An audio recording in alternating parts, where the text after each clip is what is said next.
get started with our meeting here, and we'll start with the minutes from previous meeting. I might not have sent out the minutes. We did not get them. Oh, because we had them at the previous meeting. That wasn't Quorum. meeting. So everyone got sent them, but it has been a month. That's what it was. Okay. We didn't have quorum at the last meeting. All right, so at our next meeting, we'll approve. That works. That's all right. We'll go into item number 2, 2018 environmental review timelines. If I could make one suggestion on if we're waiting for Roger, we do have a 3 questions video to watch that we haven't watched yet. Do you want to watch that first Sure. and give Yeah, okay, that'd be fine. in the substantive parts? We put the meeting that was in September, we put it on the website, and then we also cut sections out of that video. So we cut out the DNR's presentation by itself, and we also cut out the Corps' presentation by itself, and we have the full meeting on here as well. So,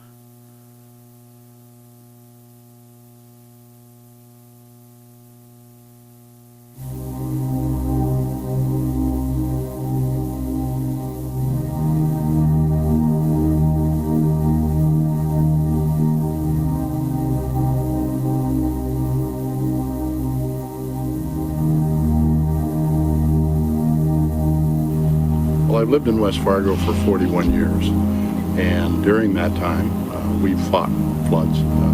We've owned 3 homes along the Cheyenne River, and at that time, we dealt with floodwaters also.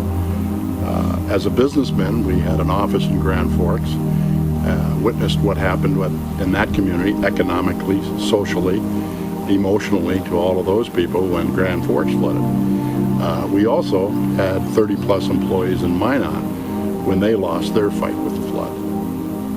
And again, to once again see the emotional toll that it takes, the economic toll it takes on the community. We had employees that were taking care of loved ones and relatives and the like, and they weren't at work. And so the whole dynamic of what happens to a community when you lose that fight, we're one weather event away from being in that situation. And I always have thought of our communities as one, and what's good for one is good for all of us.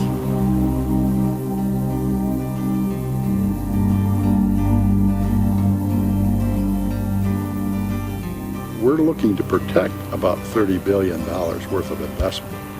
Is it worth it? Yes, I think it is. I don't think there's any question about that. Permanent flood protection will add another dimension to this community. West Fargo has been blessed with exponential growth. And a main reason for that is because we are protected. We have, as some of the realtors like to refer to it, dry dirt. The fact that we don't have to have flood insurance and those types of things. Well, obviously, if more acreage is brought into that type of situation, the developments are going to continue to grow because it's more cost effective. There's less expense to the purchasers. It's just common sense that we'll see additional growth.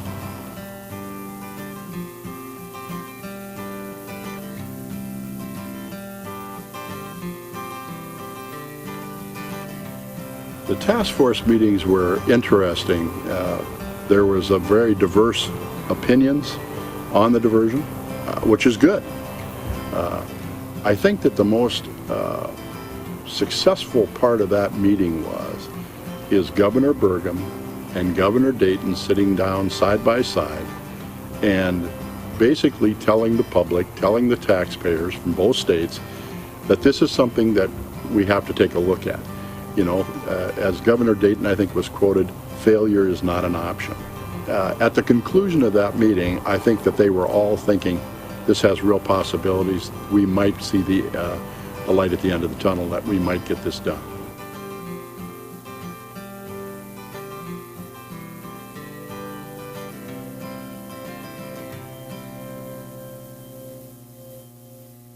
All right, very good. And I think our goal with those two, especially with Mayor Dardis, is if he can share that through his own channels. I think that's how we really get, additional benefit from those, so that he can personally, because I think that was one of our committee's goals a couple of years ago when we first started talking about, getting more engaged in social media, is getting something that people can use themselves, sort of, and I think this is a good method of that, especially in West Fargo, where diversion's not usually the, top priority or topic to talk about. I think it'd be good to hear from their mayor. I don't know, Mike, does that seem like a good idea?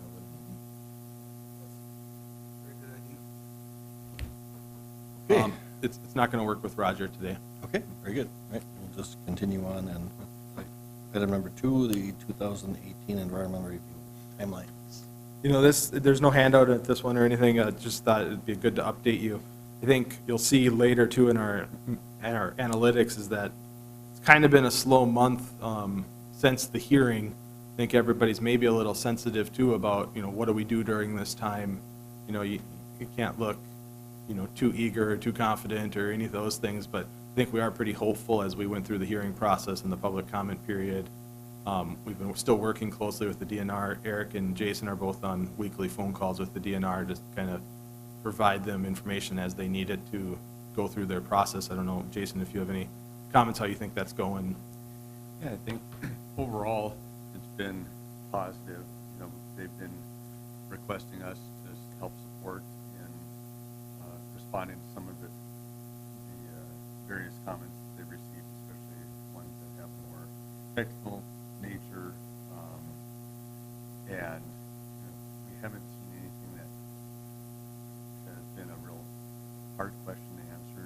A lot of them have just been pointing out within the different documents that are out there in the response. So they haven't given us anything that's really a hard question. It's going to be a challenge.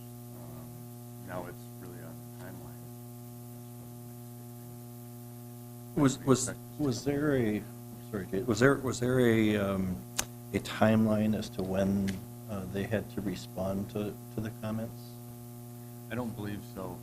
They kind of have a generic schedule, but it doesn't actually have dates in it. Okay.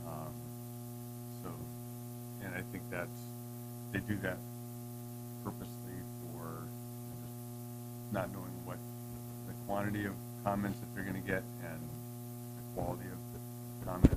It seemed like just reading through the comments that a lot of them have similar concerns that have been. Thanks. One of them might work. Similar concerns as the previous EIS and what we've seen in other public meetings in the past. So a lot of both pro and negative comments, but again, nothing critical. I think in total, there was like a little over 100 individual commenters, and then they parsed that down into a greater number of comments within those 100 commenters. Right, any other comments on that? No, I mean, we haven't really, like Jason said, I don't think we have any sort of date certain, but I don't think anything's changed with the DNR's timeline where they, expect the final document somewhere in that November, December timeframe to get things wrapped up and move to the permitting side of things. I was at a candidates forum, the League of Women Voters, and Representative Lean and Marquardt were both there, and the question was raised about this new plan, and both of them spoke very positively about, Plan B being a major improved plan, and so I think they're also maybe hopeful that this can get someplace now. So that was encouraging to hear their remarks. So. All right, so we'll move on then to item number 3, the North Dakota Water Conference, December 5th through the 7th. There's a handout in your packet that just has the agenda for that. I know a lot of you attend those on a regular basis, or if not, it is a pretty good conference. You can kind of see it's over a few days. draw your attention to December 5th. We're part of a presentation at 1:45. You see a group of projects that are presenting. Mayor Mahoney's name is listed. I'd sent an email out to find a speaker, and Mahoney was the one that responded saying he'd likely be there. I know on December 7th, there's a Water Commission meeting that we are going to be asking for money at, and so I know probably several people will want to be at the December 7th meeting. Hopefully they come early for the conference and stay for that. We'll have a booth there, a diversion booth, that's usually pretty well, or a lot of interest. We usually do some sort of setup with video monitors where they can watch some educational videos and that sort of thing. But, I don't know. Jake, are you planning on going out? Usually? For probably 2 days. Okay.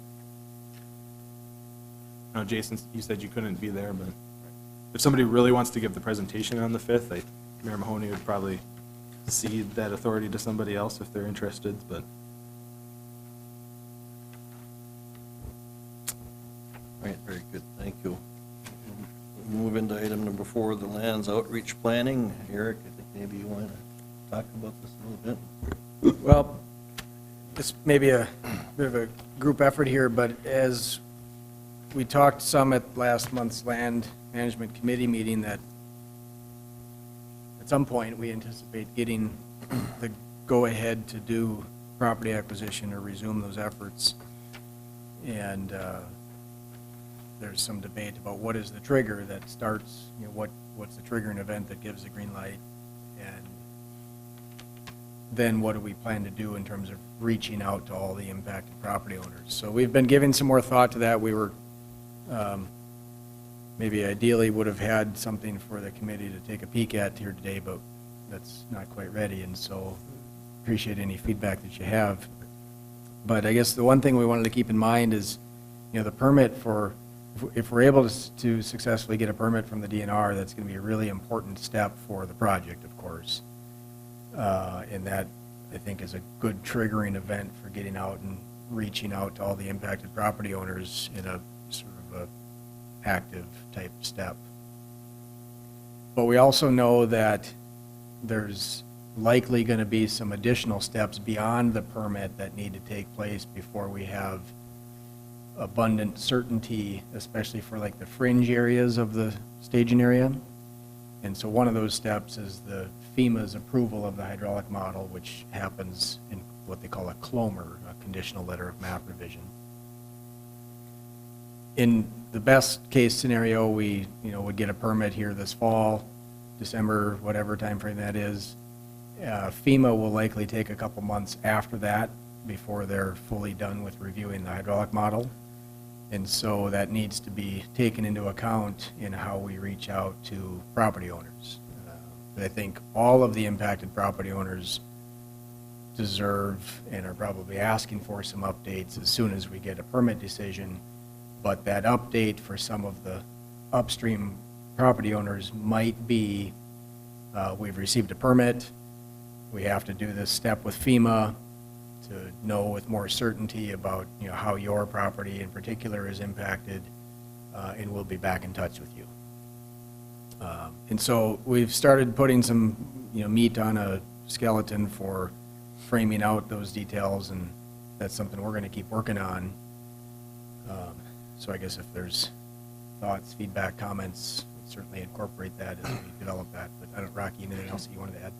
Yeah, I think this is something we take very seriously because it's one of those things you do 99% right, but you hear about the 1% where you didn't do it right. And so I think we've learned those things in the past. And so I think we did a good job with Plan B, came out to go out and talk to a bunch of people and, send out letters to the townships, everybody in the townships and that sort of thing. I think we saw those things worked. And so we want to make sure we have sort of a comprehensive approach to this and give them the best information they have, but wanted people to know that getting the permit isn't just the green light and sort of carte blanche to move ahead. There's still other entities and things we have to go through, like the CLOMAR, to really get certainty about what the next steps are.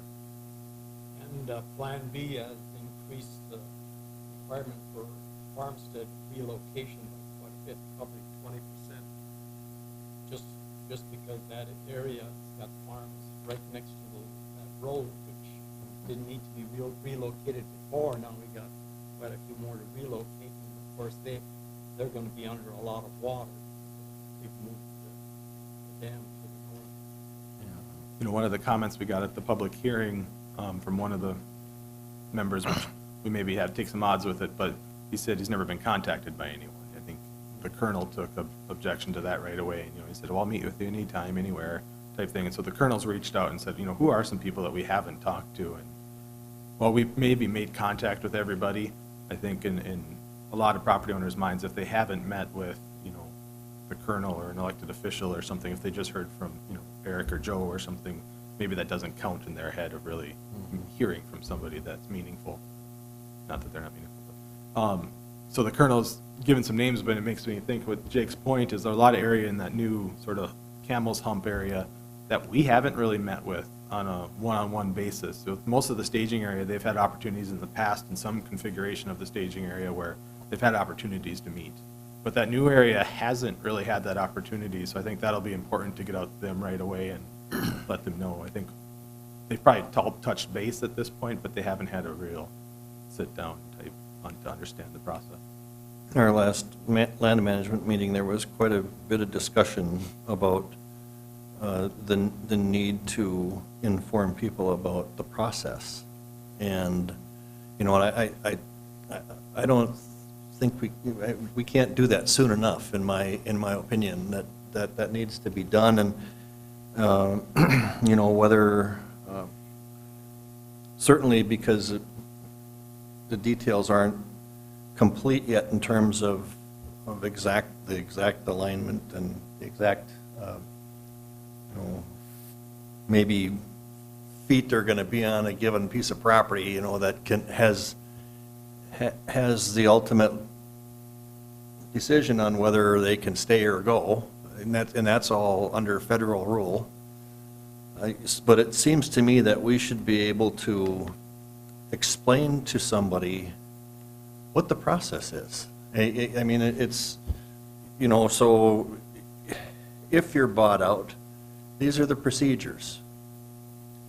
And, you know, because there's been discussion about, well, my property, you know, when I was going to be on the inside, it was very likely to be worth more because it was very developable.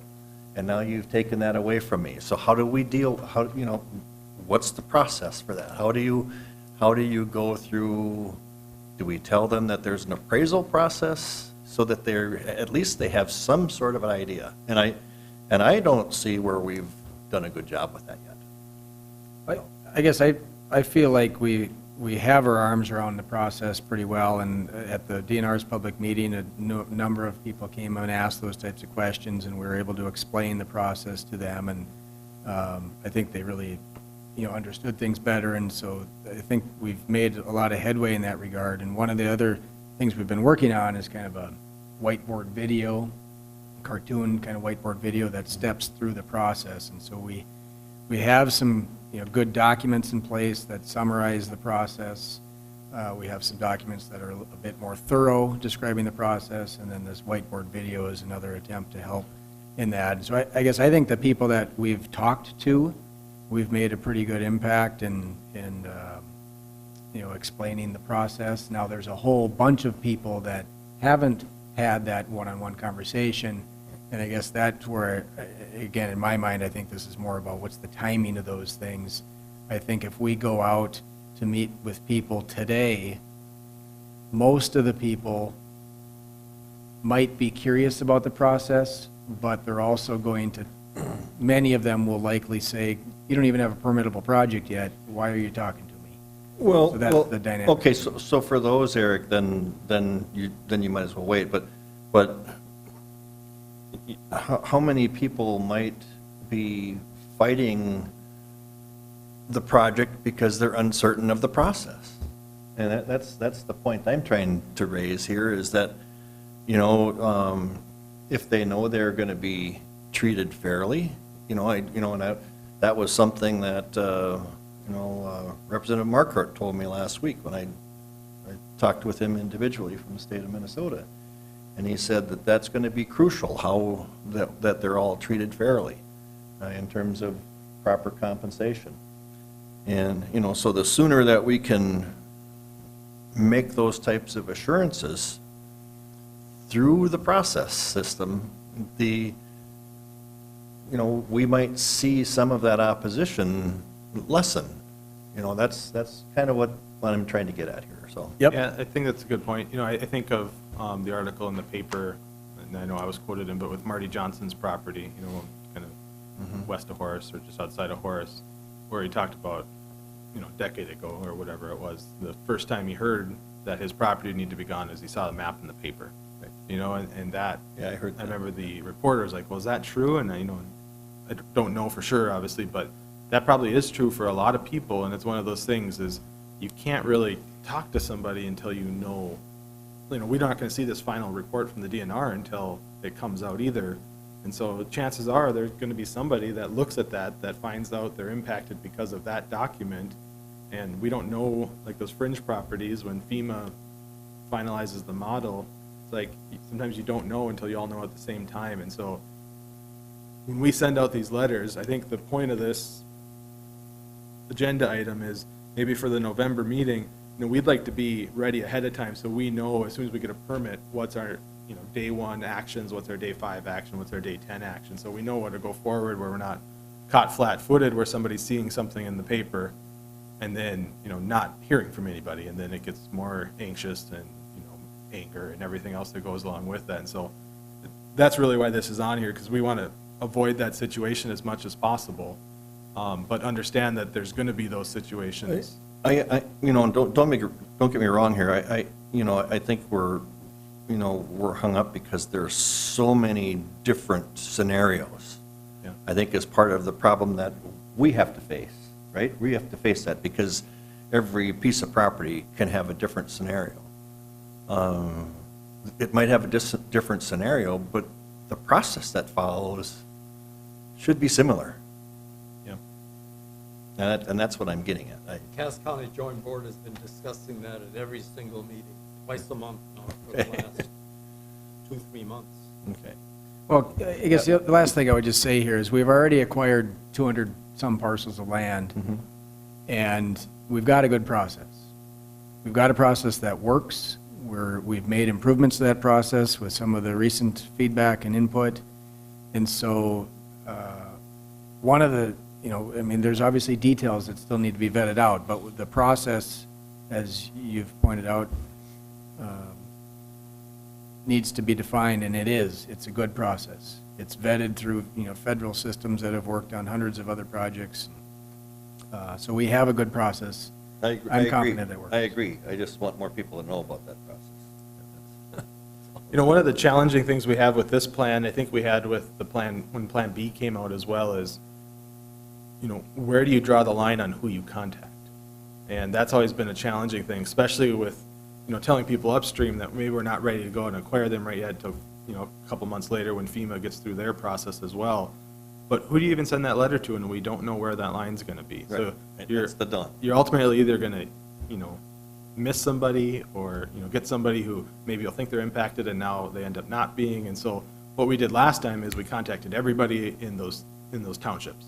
You know, but we didn't hit Richland and Wilkin County with those. We just did the Cass and Clay townships. And so we have that dilemma on, you know, where in the GIS system do we draw the line to find all the addresses of people we need to contact, knowing we're going to contact a lot of people who are never impacted, and it's probably going to cause some anxiety and fear and that sort of thing until we know what the final line is. And so, you know, I think we have a good system for that, but you always create the situation where there's people that don't know probably as much as they'd like to know. And we're going to have that situation again as well. And so as we go through it, just be aware of that.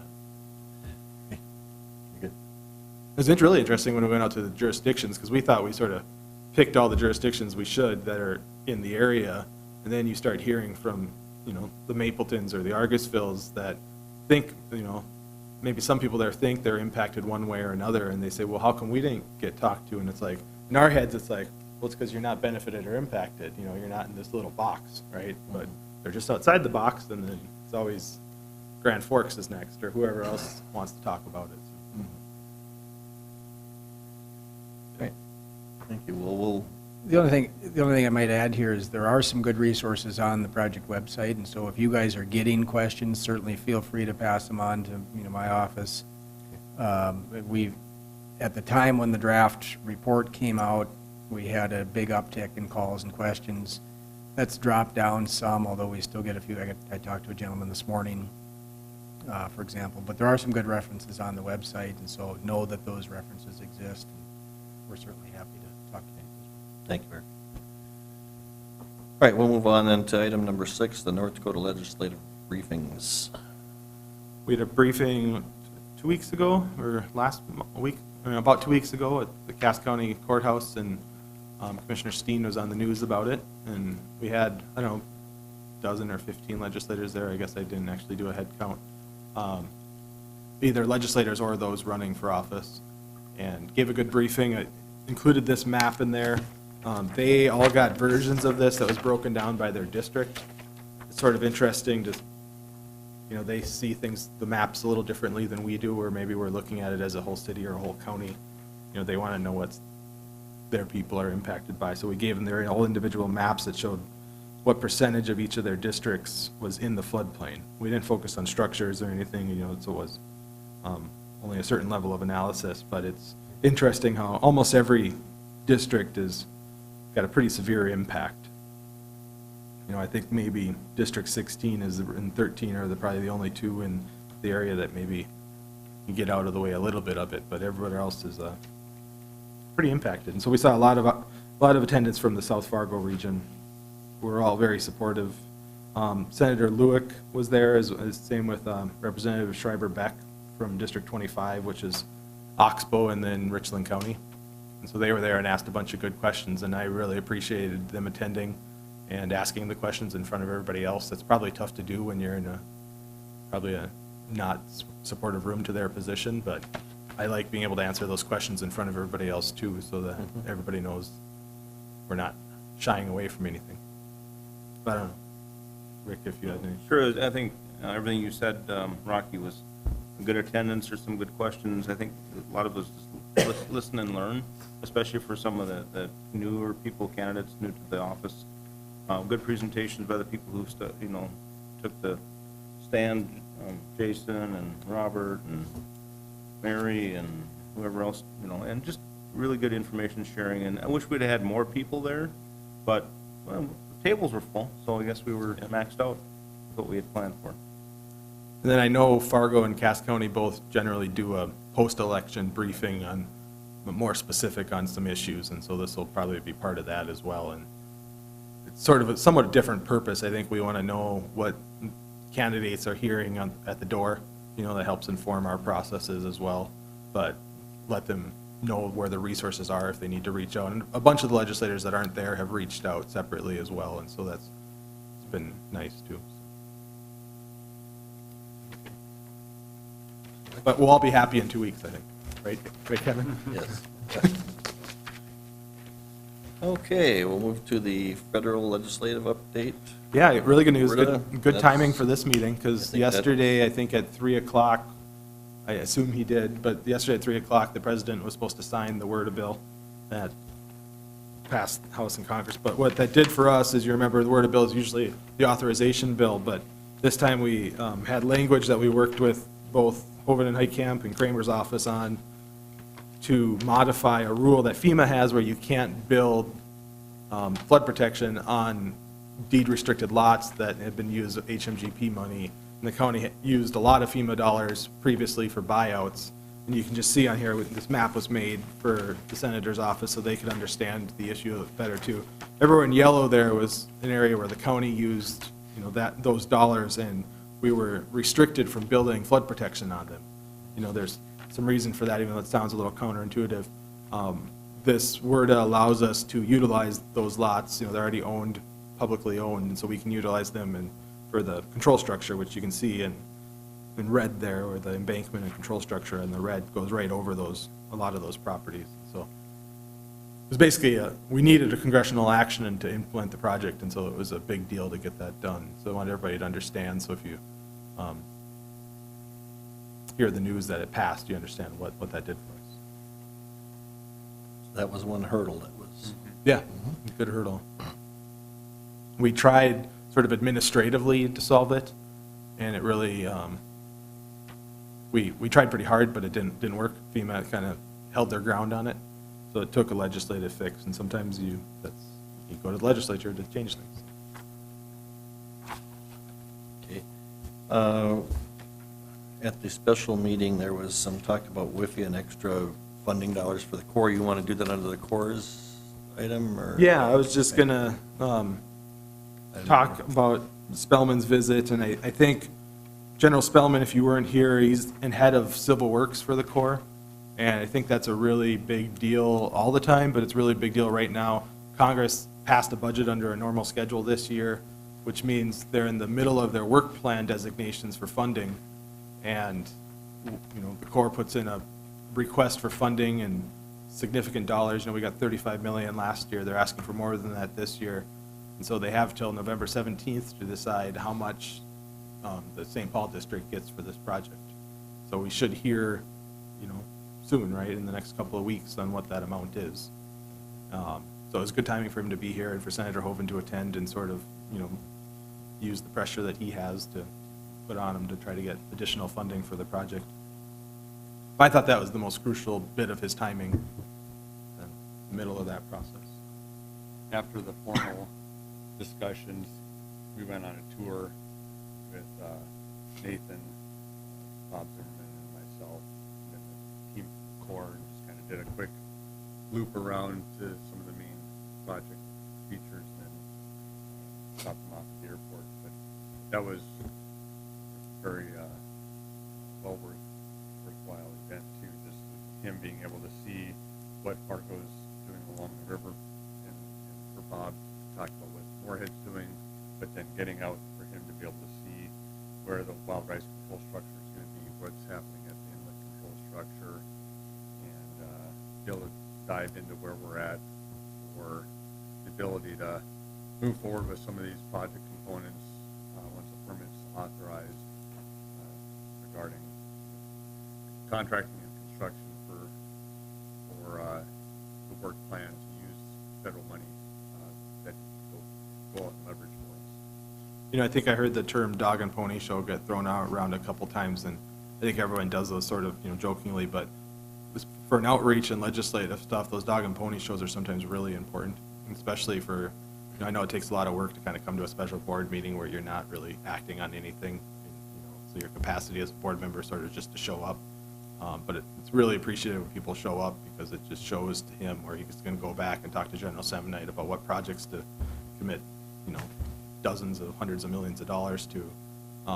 Helps to come out when he's there and roll out the red carpet, if possible, type thing. And so, you know, we did the tour, we did a luncheon, and we did the board meeting. And so I think all those things are helpful to.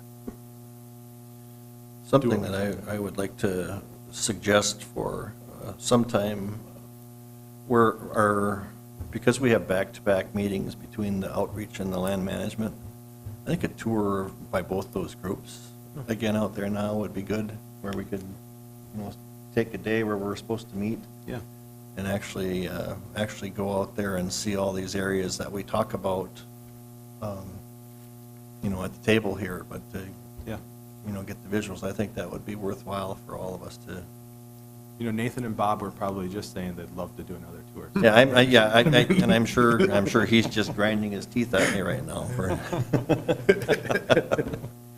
But for those of us that don't go on those often tours, I think I would certainly like to see that sometime. Yeah, that's probably true. It's a good point. We take the legislature out, we took the DNR out this year, we took, you know, the water commissioners and the generals, but we haven't done really a local tour. But I would think maybe a combination, and we'd have to be careful about quorum issues, I think, but between both our public outreach committee and our land management committee, I think both those, it would be nice to, because that's what we're supposed to be doing. We're supposed to be making decisions on those things, and then how we outreach to them, and then what better way than to go out and actually see all of it, so. Yeah, the lawyers aren't big fans of bus tours for public groups. We've learned that, but there is ways, I hate to say ways around it, but you just, ways to comply that do work. Very good.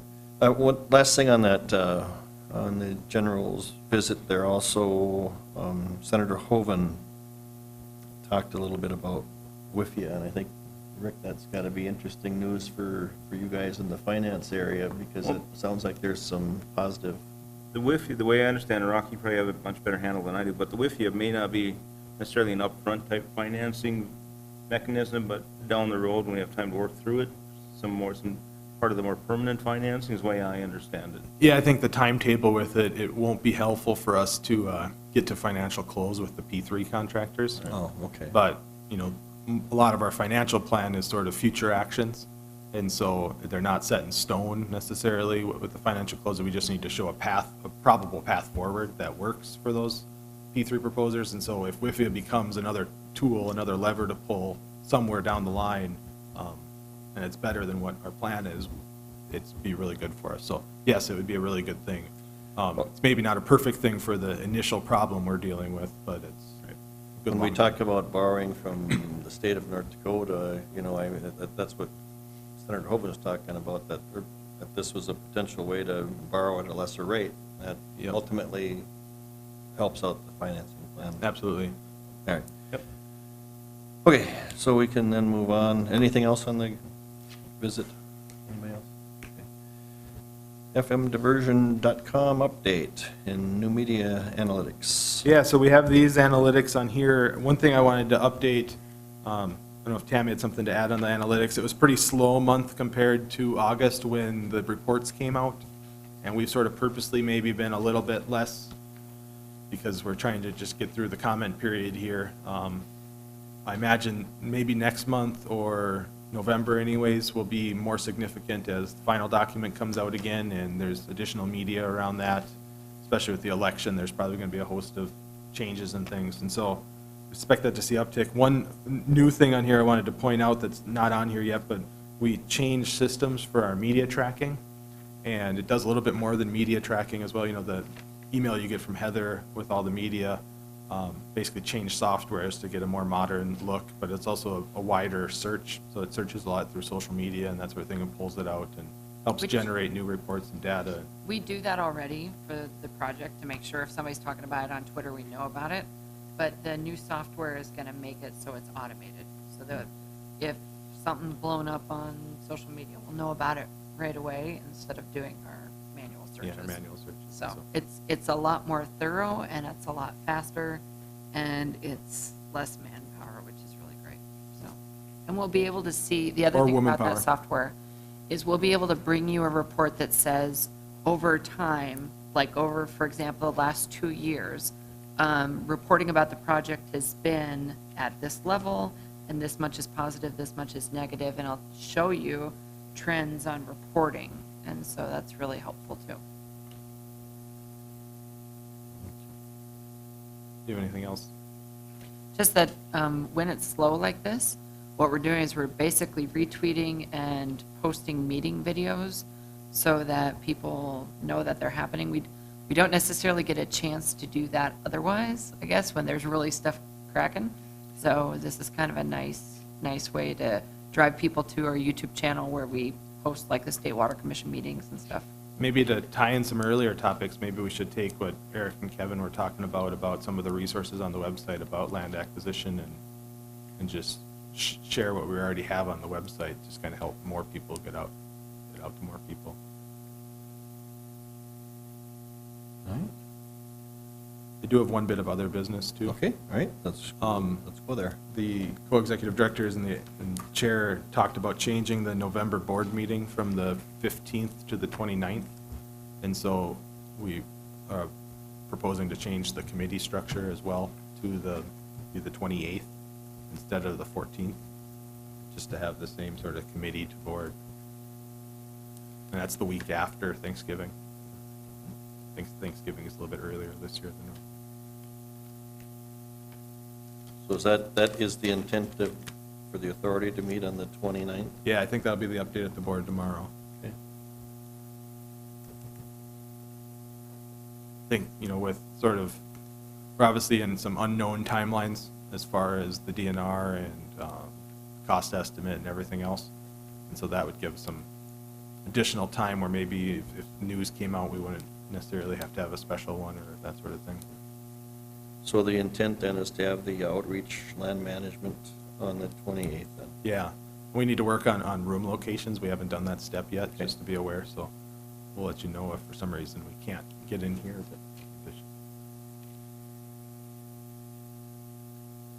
And then for the 28th meeting, I think we should have an outreach plan for you for the lands outreach. That, a little over a month away, that's plenty of time to have something a little more substantial so that,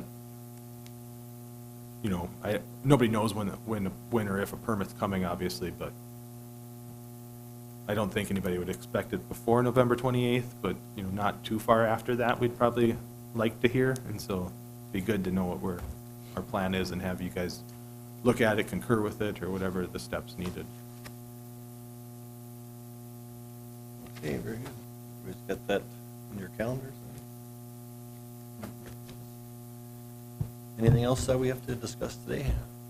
Anybody else, any other business? Just trying to think, we talked about this at maybe the other staff level meetings about what the election has any consequences on committees, but I don't think on this, Good. right? Good. We'll find out. There we go. Okay.